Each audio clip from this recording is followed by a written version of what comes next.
Hello and welcome to Java with Jim. I'm Jim Reese, Director of Business Development at Offit Kurman, joined here today with Pat Cooley, CEO at IT Productivity. Hey Pat, how you doing? Doing great, Jim. Thanks for having me. I'm glad to be on with you. Glad to be here. Always good to see you. So Pat, tell us about IT Productivity. What do you do there and what makes your company different from other companies in the same industry? Yeah, so IT Productivity is an IT service management company that helps small, medium businesses. And we launched it in 2017, really to help leaders clarify their IT strategy and adopt the cloud in ways that, we believe can lower their overall cost, improve the productivity of their people. Imagine how it could prepare you for something like COVID, and at the same time, give you a much better cybersecurity posture. And Arthur Nielsen had a quote that means a lot to me. He said, "The price of light is less than the cost of consequences."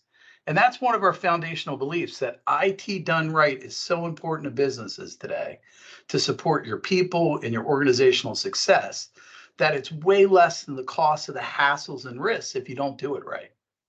Yeah, sort of like being proactive, not reactive, right? It's really a platform for success. And if you don't do that right, like, there's just all these side effects that happen. Got it. Got it. So, Pat, when it comes to IT productivity, what are you most proud of? Yeah, so Jim, I'm proud of the experiences my team members create for people every day. I mean, our executive leadership team is an example. We get remarkable stories every week. Most of them come in from clients. And it's about, this idea that you got to go the extra mile. What we found is it's not true. You have to give people an extra moment here and there to give them the support, the compassion, and the positive results that they need. Because part of our business is that tender love and care for every employee of one of our managed clients. And then, the part I'm involved in is the overall strategy and implementation and ongoing alignment. But that I really love the customer service. As an example, the VP of one of our customers called last month on a Saturday and said, "Hey, I know this is highly unusual, but my wife works for a big company. She's got something due for a Monday morning meeting, and I know her IT is not going to get back to her." And he called us. Like, for that to seem normal, like for that to seem like something that, hey, these guys care about me, I think that kind of sums it up.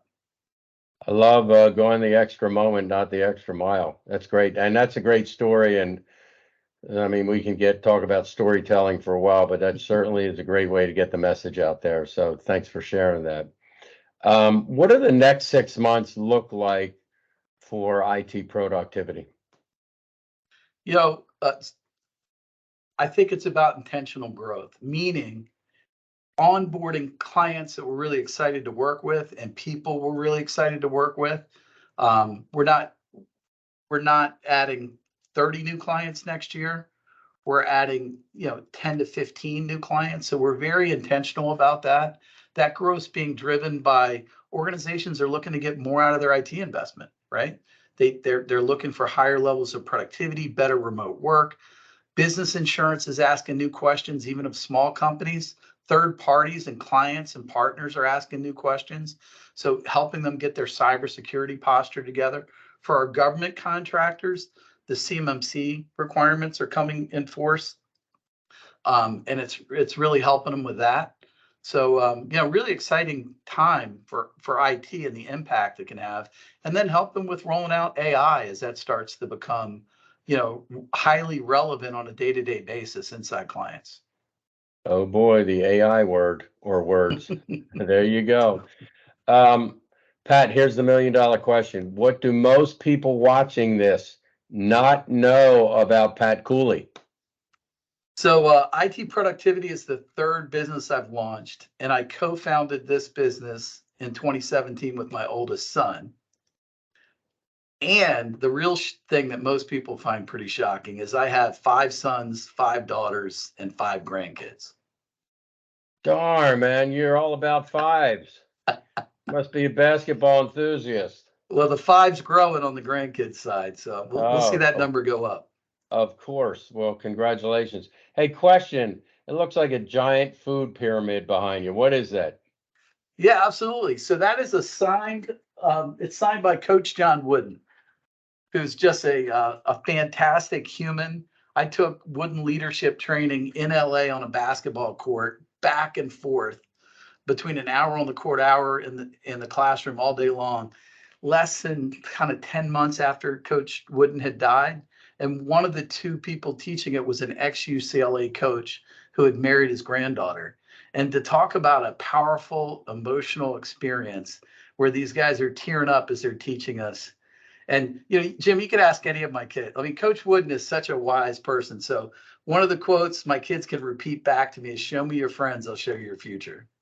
Oh, You'll love you'll that. ne- The other one, you'll never outperform your inner circle. If you don't have time to do it right, when are you going to have time to do it over? I mean, just very simple, like logical. And one of the exercises they taught us that day on that basketball court in LA was they had us start by taking our shoes off. Tennis shoes. We're ready for basketball court. They had us take off our socks, and they gave us socks. And then they proceeded to teach us how to put on your socks and roll them up your foot, and then how to lace your shoe. And that's an example of the kind of detail he put towards coaching, which I think is relevant today as we take a lot for granted as we onboard people and help them succeed.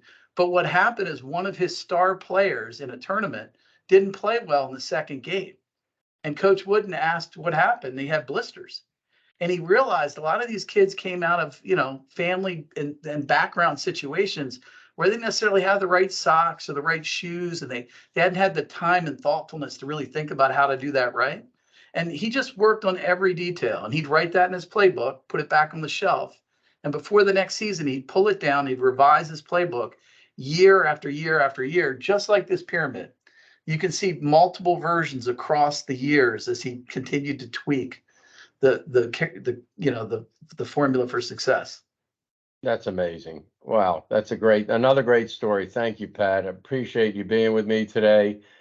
Thanks for the learning experience. Good luck with you and IT productivity. And I know I'll see you soon because it's holiday time.